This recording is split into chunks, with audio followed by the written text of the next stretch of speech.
এমনভাবে বেঁচে আছে যে আমাদের মনে হয় যে কবিতা বেঁচে নেই। কবিতাকে খুব একটা মানুষ গুরুত্ব দেয় না সামাজিকভাবে। যারা কবিতা লেখেন, যেসব তরুণ কবিরা, ছেলেমেয়েরা, তাদের যে সমাজ, সেই সব জায়গাতেও খুব একটা তাদেরকে গুরুত্ব দেওয়া হয় না।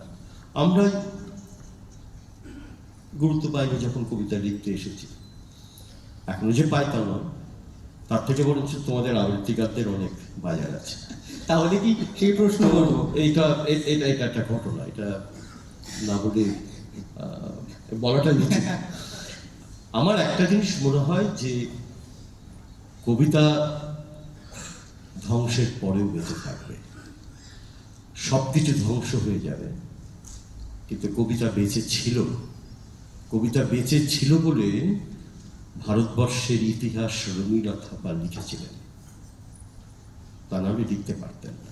সুতরাং আবারও যখন এই সভ্যতা ধ্বংস হয়ে যাবে, মার্কিন সভ্যতা ধ্বংস হয়ে যাবে, যেরকম ভাবে প্রাচীন রোম ধ্বংস হয়ে গেছে, সেসব তো কবিতার মাধ্যমে আবার নতুন করে ইতিহাস লেখা হয়েছে। সুতরাং কবিতা বেঁচে যাবে। কবিতার পাণ্ডুলিপি জলে ফেলে দিলে কবিতা ডুবে ডুবে যায়।